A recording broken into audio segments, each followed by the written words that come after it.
With over 400 celebrity interviews and tons of pop culture nerdiness, Too Opinionated is a safe haven for your inner geek.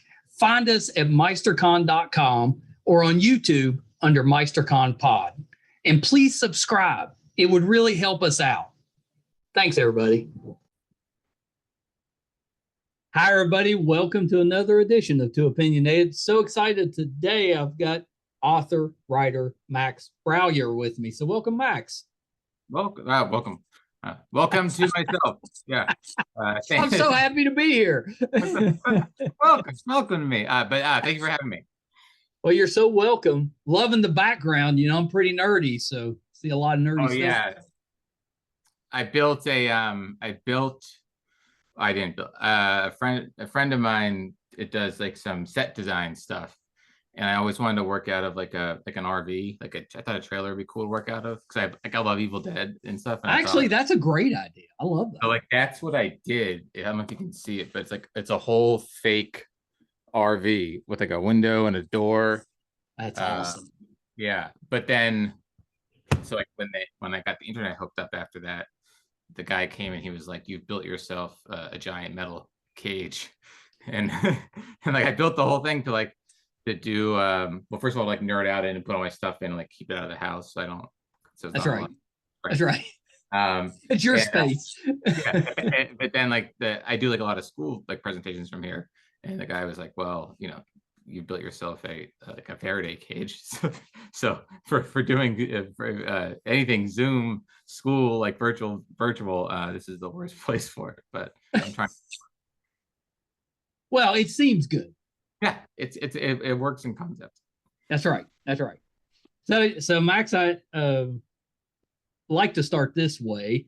Tell me a little bit, because I know you've got kind of an interesting background. You've had, dealings where you've worked around the Hollywood scene, but then you've also been a writer and kind of came back to Hollywood. Talk a little bit about what got you into writing. How did you get into the entertainment business? All of that sort of thing. Sure. So I grew up like super into movies. Like I loved movies. That was like my first love. And then comic books and books came a little bit later. My parents were very bookish, like they were big readers, so like I was always kind of surrounded by books. And then my first writing, what I ever did was in like I think it was like sixth grade. I remember I used to go to movies every single weekend. Didn't matter what it was, I would see it. Like I just I was saying. I was sitting in the theater, and so I remember telling my mom. It was like my whole allowance was then going to that. That was everything.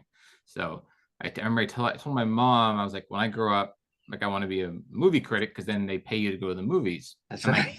And like sixth grade, I had like Roger Ebert's like big book of like great movies, or maybe just like a big book of his like reviews, and I would read them. I loved them, and so I was like, I wanted to be a movie critic, and my mom was like, well, you could do that like now maybe, and this is back in like the early '90s.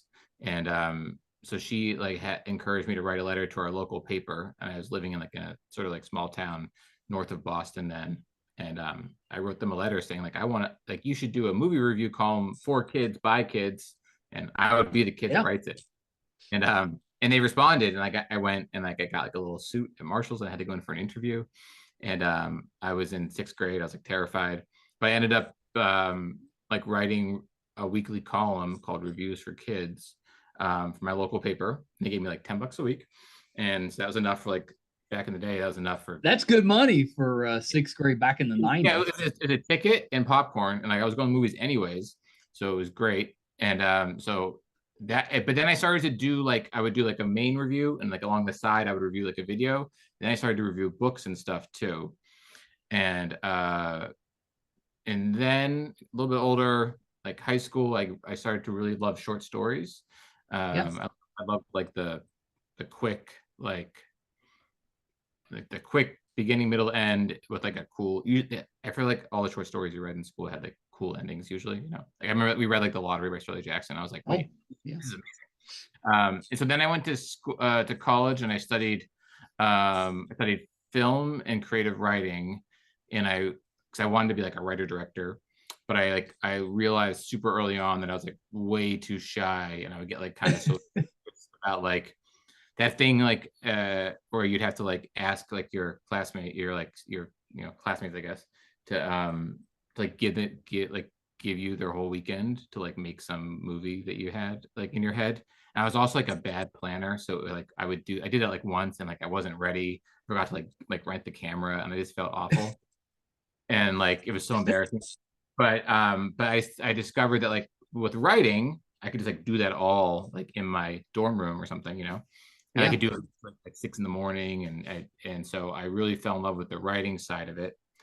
And and so then when I graduated, I moved to New York City, and I was a PA on the final season of The Sopranos, which is really really cool. I thought you had worked on The Sopranos. Yeah, I That's was a awesome. PA. And I would do like random days here and there, like random weeks for like big, like sort of big, like set pieces. Like there's a Johnny Sack's daughter gets married, so I was like on that Yeah. one. Like my name was in the credits. That was really cool. And my plan was I would then like meet like people who would help me like become like a screenwriter or something. But that's not how it was working at all. And it was like 6 days a week of like, and they had like 18-hour days. They were super left no time for like any outside stuff, like any writing. Yeah. So I got an internship in book publishing and started to read books in a way I hadn't before, with an eye towards like, oh wait, maybe I could do this. And then because I was like in my early 20s and I was surrounded by editors and stuff, I would like go around and be like, hey, like I started writing stuff at night, little proposals for things and ideas, and I'd be like, hey, like if I wrote something, could you like how like do you know who to share it with, and like what do I do? Because it felt very confused. It's like very you're sort of like very confusing. Like how like what do you do? You write something, like what next? Um, I would take people to happy hour and be like, hey, like I'll buy this round if like you give me an agent's name that stuff like that. And That's awesome. so then I ended up publishing like a grown-up zombie book called Can You Survive the Zombie Apocalypse, which had like a big hook to it, which was so I was It's trying kind to of like a choose your own adventure type thing, yeah, right? like choose your own Yeah. adventure style. If I call it choose your own adventure, I think the lawyers will still I come. always thought we needed some of those for adults. Yeah, like I loved them as a kid, and I was Me trying to find too. something that was like that would make me sort of stand out because I didn't trust like my prose at all. But I was like, if there's a hook to it, and I loved those, I was like, oh, maybe I could do those for adults. And so I did that, and then that caused me to get some other little opportunities. I did like a bunch of stuff for like I did like a lot of like sticker books and activity books for Cartoon Network shows, which like threw me way like deep into like watching a ton of modern cartoons. And I really Rough. like it was like Adventure Time and regular show and like Steven Universe, like so really good stuff. And I Yeah. was like and I was like, oh, I like this voice, and I'm digging this voice. It's fun, it's cool, like it's really like it's just like the whole thing was like, oh. And also like I found like I tried to write some stuff for adults, like serious stuff, and I just wasn't like really working for me. Yeah. I was like bad at it. And so and then around that same time, like the big thing in book publishing was like the illustrated novels, where it's like some prose, some text, like Yeah. Wimpy Kid and Dork Diaries and Big Nate. And I liked those because they sort of felt like reading a movie, and I'd always loved movies. And they were all about sort of like middle school, like what middle school is like in late elementary school. But I wanted to do like big action type stuff. And Yeah. so I tried to figure out if you could tell that sort of story, but instead of using the illustrations as like the punchline to a joke about something middle school or family, if it could be like a more like the you turn the page and the illustration is like the big reveal of the monster or something like that. Yeah. But still do jokes because I still liked writing funny stuff, but I didn't at all trust myself to be able to write like a middle school like that level of humor, where it's like all joke. And so that's where Last Kids on Earth came from. That's where I started to sort of play around with that for a while, and that's where Last Kids on Earth came from. And then I also at the same time started working on something for I met an editor from Scholastic who asked me to come in, and she knew I liked scary stuff, and they needed a scary book on a new line of books they were doing called Branches. And so she asked me to give her some ideas, and one of them ended up becoming a series called Eerie Elementary. Yeah. And then I wrote all like for about 7 years. Me and my best friend from high school were working on a screenplay that like should not have taken 7 years, called VFW, which is like a grown-up like action horror thing. Yeah. It ended up getting made out in like in Hollywood.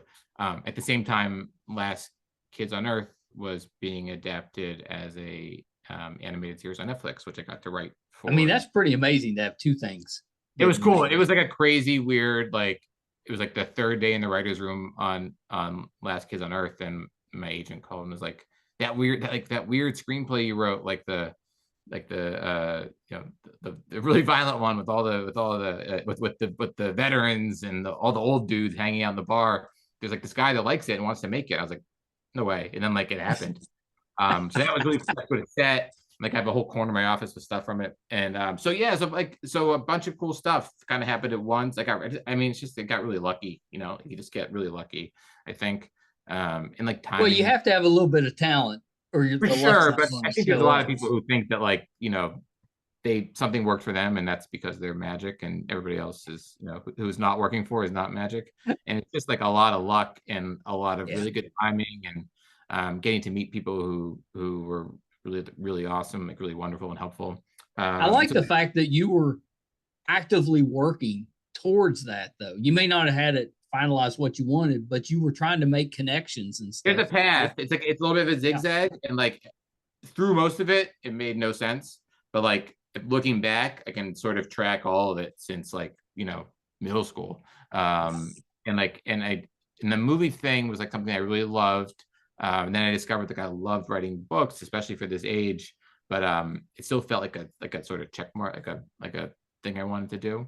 And so then I got to do it at the same time I was um, writing the animated Last Kids I mean, adaptation. that's a busy year.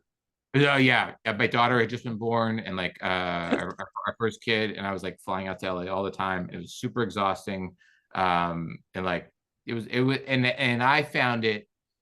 It's like people are always like, "That has been so much fun and amazing." It's like when you first get when you write your first book, they send you the copies in the mail, and everybody's like, Yeah. "Isn't that the best feeling?" You open it up, and I was like, "No, it's terrifying." So I was like, "What if I open it up and like there's something wrong with it, or like I forgot to fix some big thing I kept meaning to fix." Like I'm a super anxious person with that stuff, so I found it all like super stressful, but at the same time, like really fun to be doing, like on the animated series, like working with other authors, because I spent so much time like sitting in this like fake trailer writing by myself. I really want to get myself a trailer now. I mean, we've got a studio, but it doesn't seem as cool as a trailer. I'm always like, I wish like I don't like I'm like scared of like a lot of tech stuff, but like I would like some sort of like robot, like Pee-wee's Playhouse robot to like, just hang out with, like I talk with and stuff throughout the day. Or like the ghost bartender in The Shining I could use, like someone just to like go and like chat with. So I realized when I was doing that I really liked working with like other people. Yeah. Like I hadn't known that before quite so much, but like I was like, man, like I was in the middle of I think the third book on Last Kids on Earth, and it was like in the second book it hit the New York Times bestseller list, and like it was like really things were going like pretty well, and I was like, I really miss working in an office, like for like at a job I liked but didn't love. Like I just missed like bumping into like my friends The people. yeah. That's such a like that's like you do that like for a bunch of years, and like then that's like a life, and that's like a and so I didn't love all the time alone, which is why for my newest book, the one that's coming out in a couple weeks, The Last Comics on Earth, I grabbed one of my buddies who wrote with me on the 3 seasons of the Netflix series, and I was like, "You want to do this together?" Because like I can't just sit here by myself anymore and just write. So we ended up writing together, and that made it really fun. That's awesome. Yeah, I love that. My son that does the podcast with me, he does the the editing, all the hard stuff. Oh yeah. But during the day he's a librarian, and he Oh. said Erie Elementary, that series, and Last Kids on Earth, they do terrific at their library. He says they have trouble keeping them in. They go so cool. Is he a librarian at one school or multiple? He's so he's got a like a station, or it's like a county library. Oh God, okay. My head always goes. Then he'll travel to some of their other locations. Oh, that's great. Yeah, he's been doing that for a while. He's the kids library. Gotcha. So he sees all of those books, but he said, yeah, the kids love those series. Oh, I'm so happy to hear that. What's that? I'm so happy to hear that. That's great to hear. Yeah, that's awesome. It's and it's I like the fact that it's kind of you've put some of them out kind of in that graphic novel type of style. You got the pictures and the words in there both, which I love. I'm a comic book guy. That's how I put myself through college back in the 90s. I owned a couple of comic book stores, and oh, did you really? That was kind of the push for this podcast, because I've always missed letting those go. Marvel went bankrupt in 96, and I was like, it's old. Yeah. So I got out of it, and they recovered. So my son and I were looking for something to do together. That's how we came up. That's one of my favorite things to do on the road when I'm touring, is to try to go like local like comic book and like collectible. Like I like old I like Transformers and masks and all that stuff. Battle Beast, I just got one in the mail. That was always back when collecting was still just really fun, because there was no Amazon or anything, so you actually had to search for things. I know, it's like a weird like double-edged sword now, where it's like I was just at some I forget what con it was, one con, and it was like, it's so cool to see the stuff in person. And like eBay is nice because there's stuff that I want, and like I can't there's something I might really want to go get it, but it takes like a lot of the magic out of like then going to the actual store. It does. And it's like, I'm always like super like, if I go to the store, I'm not gonna like take a photo of it and then like go online and find it for cheaper. Like, no, if they have it there, I'm gonna get it, because that's like you need those stores. So the stores end up becoming like I love going to stores and like finding stuff like I'd never seen before. Like I didn't know that was a thing. Like some like weird, like I found something. Oh, here, I can show you actually. Yeah. I was at a store and I was like, what is this? And it was like a Ghostbusters radio. Yeah, that's awesome. They made back in the day. And like I never would have thought to like, go on eBay and like look for that. It's just like, oh, that's so cool. Like that's what I love. Like we find that stuff. Yeah, I tell that to the kids all the time.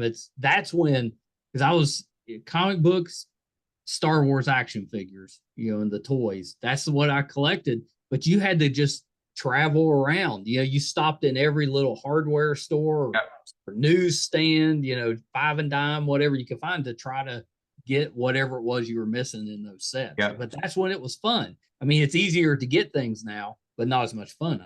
Yeah, it's like baseball card collecting. Like I have a friend who's super into it, and he's like, it's like you don't need to go anywhere. You just sit there and you just fill your set or buy the whole set up right off the bat. Yeah, if you got the money, then you can just have it all. Yeah, I know.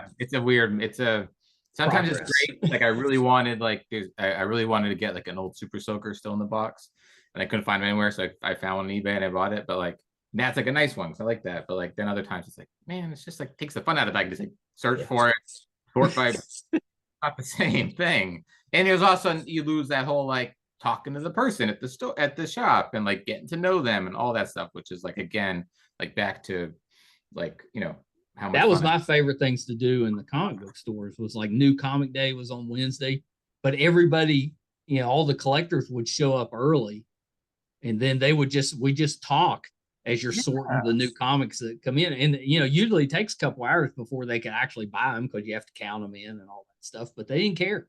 They were just there to socialize and talk about them. Yeah. We've lost a lot of that. Every podcast I end up just getting sad about like the state of the world. Good old days. Yeah, I really do. So when Netflix picked up Last Kids on Earth, I mean, did any idea that it was going to end up being, so well received? I mean, just the guest list for cast has been amazing. That was one of the cooler things, because like I sat around. So there's a showrunner, Scott Peterson. He's our showrunner, and he had been on Phineas and Ferb, and he knew a bunch of other stuff, and like he knew a bunch of people, and we sort of just like made a list of like the dream people. And I kept being like, Mark Hamill, like, can we get Mark Hamill? It's funny. He'd be near the top of my list, yeah. And then when that happened, it was like, this is crazy. This is like not real. It's not like the stuff that you like. It's like it felt like something. I feel like I mean, like, I don't know if I had gotten into a car accident and like I was on like a respirator. You're afraid you're gonna wake up and it's all yeah, for real. Like I remember saying to my wife one night, like, and not like pretty seriously being like, wait, is it like, like what Star Wars means to me, and like now this guy's gonna like read the stuff that I wrote, and like it was right after Last Jedi came out, and so he was like big again, and it was so cool to see that. And I was like, is this actually real? Because like this is weirding me out. It's like it got a little bit like scary. But yeah, that was all just like amazing. I mean, did you get to meet him? Yeah, like I had a whole existential crisis. Because we were going to go in, I think he was going to do like 2 days of like voice records for his character. And I was all excited to go in. And then like this one guy, I wrote a little thing about this for somewhere, I forget. Somebody I knew who had like been in that industry for a long time was like, FYI, you could do this. You could be like a real jerk. And I was like, oh, right. And I was like of all the things, because for me, it was like the first Star Wars that like really got me excited about like sort of Me like too. Yeah. And I was like, I can't have like I literally like I don't want that like ruined for me. And like yeah, I'm not one of those people who's like, oh, like that sequel like ruined my childhood. No, but like if like I met Mark Hamill and he was like really mean, like that would not be good. Like, I'd be the same way. It would mess something up with me. yeah, like big time. And so like I had this whole thing for like 3 weeks. I was like, I'm not gonna go. And I was like, but what I shouldn't go. What if I, but then I'm missing this chance to do this thing. And he's like, and like I wrote this script, so he's reading he's gonna be reading my actual words and like a character I created. And I really was like super torn. Then I decided I wasn't gonna go because it wasn't worth the risk. And then the last minute I was like, I'm gonna go. And he was like awesome. And it was so cool. And it was like just after Last Jedi had come out. And he was like perfectly like pissed that he was dead. And he was like, yeah, they killed me, which is hilarious. And I got to like correct a few names, like because they had all these weird monster names he had to say, and I was like, I had to be like, Mr. Hamill is actually this, and like he would like then like change what he wrote based on change his read based on what I said, and I got to throw out like alternate jokes. I was like, can you try it like do it like this, or like or try this random line, and he would do it. And what a day. It's so cool. And I tried super hard to like be there, because like it's so easy like not to be. It's like my daughter's birthday parties yesterday, and I could see how like she was so excited for it for weeks, and then like when it came and all of her friends were there, she was just like super overwhelmed, and then and she's like 6, so she kept like going inside to like in her playroom. I was like, you have like 20 friends out here, but I could see just like a lot, and I was trying to like let it like just be like really be there. And it was like, yeah, it was super. And good for you. Well, Bruce Campbell's been on. That was the other, and he's like the other one too. And like that one, I was like, if Bruce Campbell is a jerk, like that's fine because that like works. It kind of fits him, right? Although I'm not saying he's a jerk, but it would kind of fit him. He was awesome, but I didn't have that same fear. He was awesome and like so good and like but I didn't have that same fear where it was like a childhood thing, and like it sort of fits if he's like sarcastic and like and that was the other cool. Those are the two cool. We had like a bunch of huge names, but those are the ones where like as a kid it was like Star Wars like was like the thing that I loved, and then like Evil Dead and Sam Raimi when I got to like high school and college was the stuff that I really love too. And like so those two things kind of like combined. And so that, I got to go to that voice record too. And that was also like just. I love that you kind of started with the going to the movies every week. Cause I did the same thing. We had a theater that had 3 movie screens. And back then, like back in the 80s and 90s, they might get a movie like when Raiders came out, it was there for like a year and a half. I mean, now movies come in, they're gone in a couple of weeks. I mean, it was there for over a year. Then they're also like immediately on, at home, which is weird. Like I remember. Yeah, I know. I'm having, not that I hate it. Sometimes I like it that you. Sometimes I like it. It's like it does seem weird. Like I remember seeing like Jurassic Park in the theaters and like loving it, and then being like, I can't wait to rent that. And then it was like 9 months later or something, it would come Yeah. to the store. You have to get to the video store, and it was like 100 copies, and you'd be checking back behind each one. And like, Hoping. know it's probably because I was a kid, but like it just felt like there was something more to it than like, oh, it's up, it's up. I saw it on I know Instagram. it's so easy today, it almost takes away from. Yeah, I think like having access, like easy access to everything, makes it sort of robs a little bit of the magic of it. I remember there was that thing. What was it? It was called, like, somebody had made like a video, like a sort of like a parody video, about like the stormtroopers. It was called like Troopers or something. It was like a cop Yeah. stuff they had made back in the Oh day. yeah, I've seen that. But that, I remember like wanting to see it so bad, and like there was no way to get it online, and like going from store to store, and then like couldn't find it. Like a year later, I saw it at this random comic book store. I was like, this is the thing that I've been trying to find. And like anything like that now, it's just like, oh, I'll find on YouTube, which sometimes is great, and other times Yeah. it's like sort of, Yeah. Like, oh. yeah. I dated a girl in college that worked at a local movie theater, and I probably dated her for a lot longer than I normally would have, just because I love going to the movies so much. It's still like my favorite thing. Like it's like the one place I feel like I can like kind of like block everything out, and like Yeah. people still kind of like, they don't like go on their phones that much, and I love that.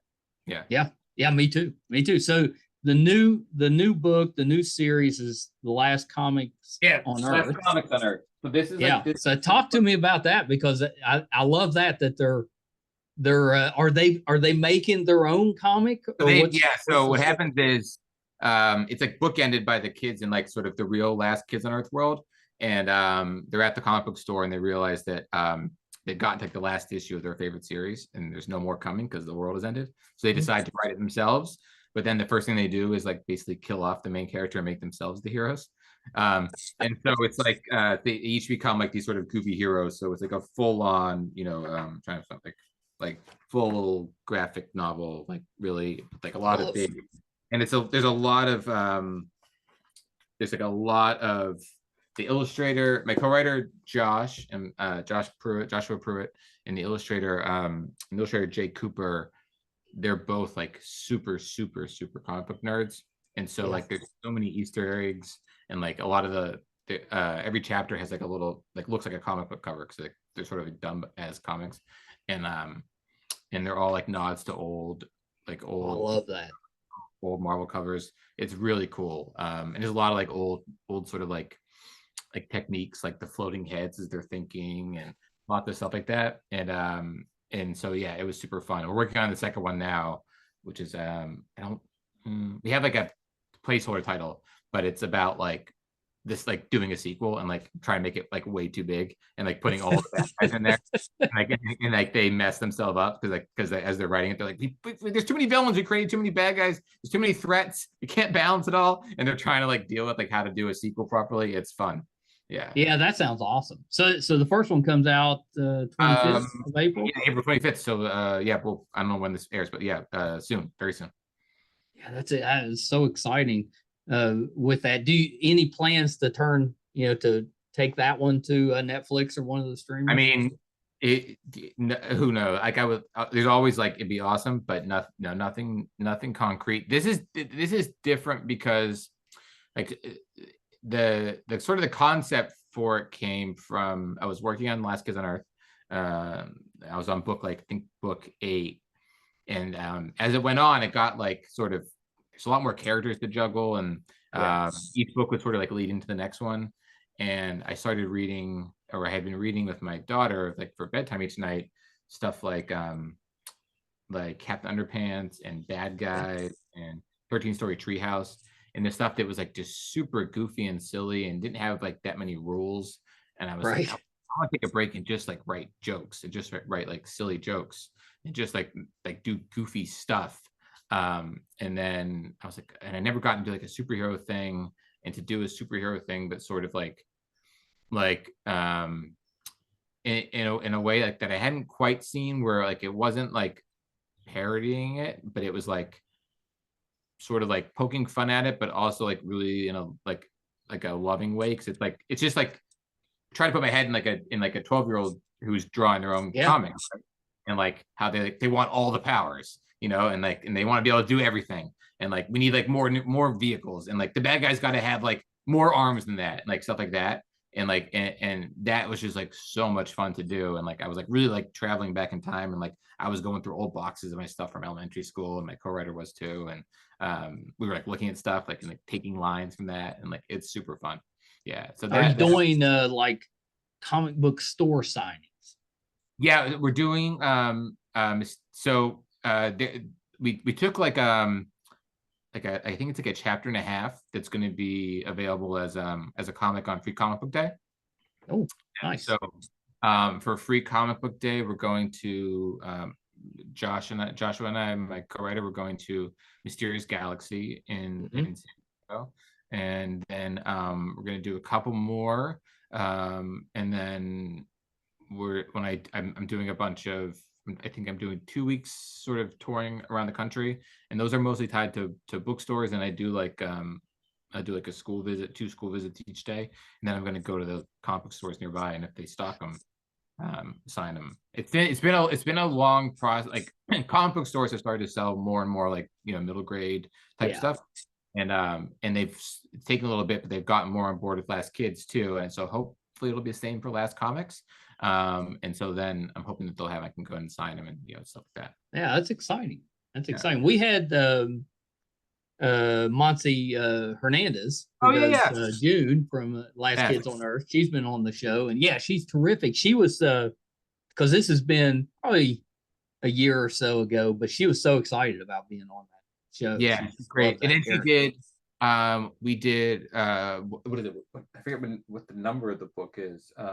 It's like sort of book 5.5. Because we did like sort of some of the books are all numbered, but I did one like just about June and just about Quentin Dirk, like on their own adventures. I didn't number them because I was really afraid that like then fans would expect they're getting the whole gang, and like they wouldn't. So so it ended up just confusing things further. Yeah. So like now like 5.5, and then and Monty did the audiobook for it as June, which is really cool. Very nice. Yeah, she's talented. She's so talented and like so charming and nice and like grounded and like awesome. Yeah, she's awesome. Yeah, I love the in the first episode of the series where he's kind of thinking about her, and it shows her just running through, and she like bumps the coach's arm. He's like, my arm. I love that. It's dangling like that. I was just watching that scene. It's so funny. I was like, that's a pretty good way to introduce her.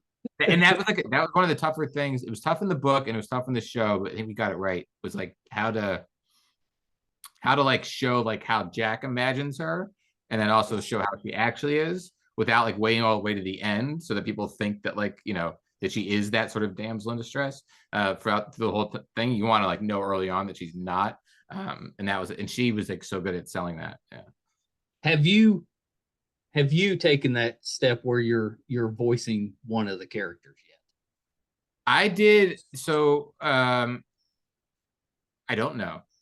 And so like there's like the big sort of like the first big action scene in the first episode, like the 90-minute sort of or 66-minute special is like the sort of zombies and everything. They attack the bus, and the zombies show up, and I recorded my own zombie sounds, and I was told that it was in there, but I've never heard it. So I think maybe they heard it and they were like, just tell him it's in there, because there's a lot of zombies.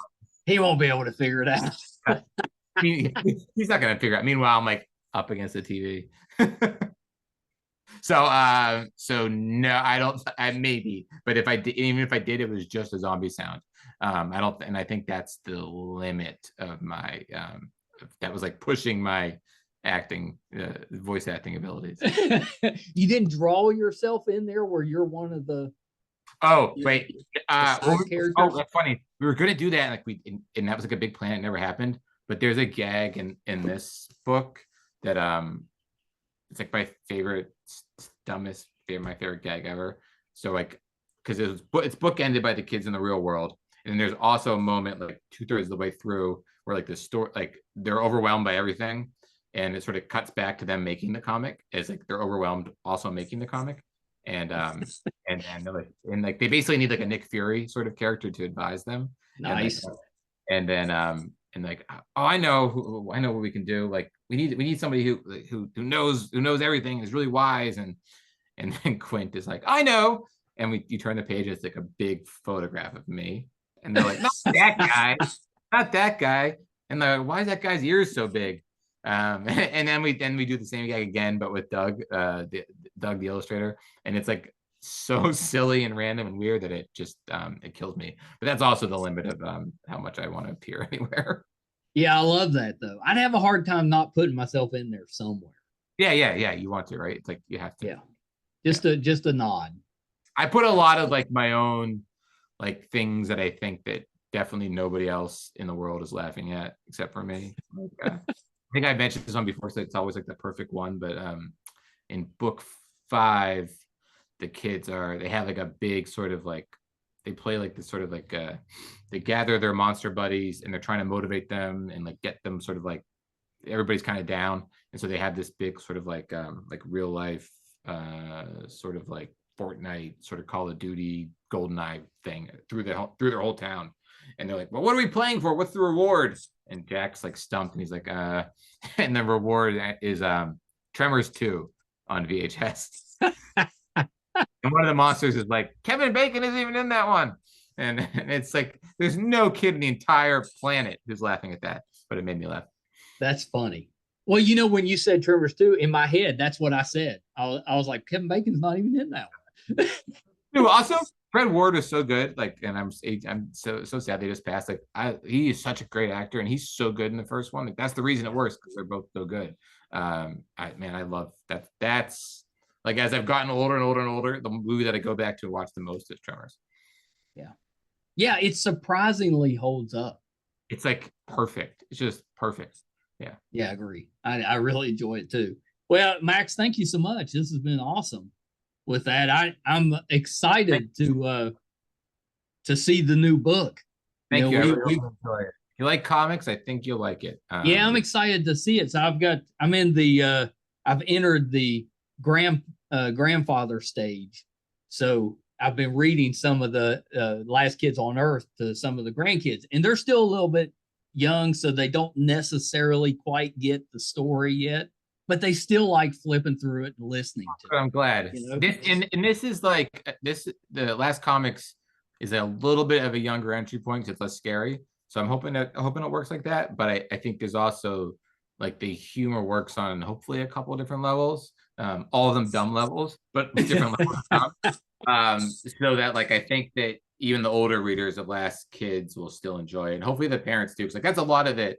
Like when I'm doing like my dumb Tremors 2 joke, like because when I'm reading stuff with my kid, like I don't want to. Sometimes it's some things where it's like, this is miserable, you know. It's like it's so sort of kid. You need a little bit of adult humor. Yeah. You know, it doesn't have to go too far, but you need a little bit so that it keeps the parents so you're sort of like kind of interested. And then when that happens, like the parents are more engaged, the kids are more engaged because they see their parents. Everybody's just like enjoying it more. So that's what I'm hoping to happen. Have you hit the, like, are they making action figures and stuff from the show? We did. So we did a line of like these little mini action figures, and we did a real life like a life-sized Louisville Slicer, Jack's bat, and that was very cool. Yeah, that's awesome. Yeah, that's pretty great. So a couple of things, Max, before we wrap up. Anything else that you're working on that we can keep an eye out? Let's see. So I'm working on the next Last Kids on Earth, like normal series book, which is gonna be book 9, which is called The Last Kids on Earth in the Monster Dimension. That's amazing that you're up to book 9. I know, awesome. And like it's really book like 12 if you count the side ones we didn't number. Yeah, I would have that giant bee in my office. Jeez. Not in the trailer. And then and so I think there's gonna be 2 or 3 more after that, and then we're in the middle of Last Comics number 2 right now. Working on number 3 soon, like beginning to out. Then I have like 2 other things that I'm playing with that I haven't quite fully dived into yet. Jumped into. That's awesome. Yeah, that's awesome. So I'm assuming as you're getting ready to put those things out, you'll kind of put it out on social media. So where Yeah. can we find you on social media? And is there, a separate social media for like Last Kids on Earth or Last There's a Kids? lot, yeah. So I think on all the different platforms, there's a Last Kids on Earth account, which is just the Last Kids on Earth, I think. Or sometimes Last Kids. I feel like the is not always there for some reason. And then I'm on Instagram as Max Loves Pants because I'm hanging on. That's like still my 8th grade Instant Messenger handle, and I'm hanging on. And I have a Facebook That's account. different. I don't check it as much as I should, and I have a website which I update almost Well, as your much. website's actually decent. It's pretty good. I try to keep it updated. I'm not great at it. I don't like the if I didn't have to do any of the social media stuff, I wouldn't because it just gets sort of Well, it can be overwhelming. and I left Twitter like 2 years ago. So there's a Last Kids on Earth Twitter account, but I'm on. I left the company. I was just like, this is not good. Life is too short for this. Well, it's it. I keep mine just in case I need to go on there and see what's going on. But yeah, we don't do a ton with no. Twitter either. Mostly Instagram for us and Facebook. We still use Facebook quite a bit. Yeah, that's what it is. So, Last Comics on Earth comes out April the 25th. Correct. With that, and you can get it anywhere, right? Oh yeah, not anywhere. I don't know if like CVS is going to have it or the anywhere books are sold. Yeah, anywhere books are sold. Also, usually, almost always, it's like at a lot of the big box stores, like Target and stuff like that. And then hopefully, I've seen those books at Target. Yeah, they do at Target actually, I love that when they first appeared there because that was like my last 2 years of high school. My job was I was cashier at Target, and like and I used to work in like the book and electronics area too. And I'd be sitting there like doing the CDs and like doing the books and like sort of like organizing them and doing the DVDs and be like someday. And then like so cool. I went in there and I was like, that made me so happy. And look at this book on this page. Oh, is that me? Is that a picture of me? How'd that get in there? That page 197. And then comic book stores as well. I don't know like the full breadth because it's so many indies, but yeah, hopefully comic book stores as well. Certainly, but you would think it would be in comic book stores. It fits. Got comics in the title. So, yeah, right. You think that would go? If they don't take it, what else can I do? Yeah. That's what's going on. Max, thank you so much. We need to have you back. Maybe when book 2 gets ready to come out. We can anytime. Yeah, absolutely. Yeah, I'd love that. Okay, hold on 1 second. How much fun was that? Author Max Brallier. Big fan of his. I love the nerdiness. You guys know that. I think he's so talented, and it wouldn't surprise me if he ends up diving back to the kind of the entertainment side of things or the Hollywood side of things, because I think he's really good with that. VFW was a really well done movie. I thought he did a great job, but as a writer, unbelievable. He does so many good things. I think he's done like 30 books. I mean, we talked a lot about The Last Kids on Earth, The Last Comics on Earth, Erie Elementary, Mr. Shivers, Galactic Hot Dogs. He's done a ton of them. So do yourself a favor, especially if you have children, check him out. Really good, fun, kind of exciting stuff. It's the type of stuff that I would have read when I was younger or when I was growing up. So really good. And there's a lot of Easter eggs in there for those of us that are a little older. We'll grab a lot of great things out of those stories. So definitely check those out. The Last Comics on Earth comes out on April the 25th. So make sure you reserve yourself a copy. Hopefully that one gets made into a series just like The Last Kids on Earth, or maybe they just do that as one of the seasons for The Last Kids on Earth. That would be terrific. Thank you guys so much. If you're finding us for the first time, you'd like to support us, we could definitely use the help. We're closing in on 600 episodes. You can find all of those on our website, meistercon.com. the way you can help us is just to subscribe. If you're watching and you're not going to the website, it's on YouTube, MeisterCon Pod. Please subscribe. Just hit that subscribe button. Really help us out. If you're listening, just wherever you're listening to your podcast at or whatever application you're using, subscribe there. That'll help us as well. It's free, but that, we take those subscriptions and the reach that we gain from that, we go and we get just terrific guests. I would put our guests up against anybody. And as I said, we're closing in on 600 episodes. So there's so much good material there. So please check us out. Thank you guys so much. Until next time. Bye, everybody.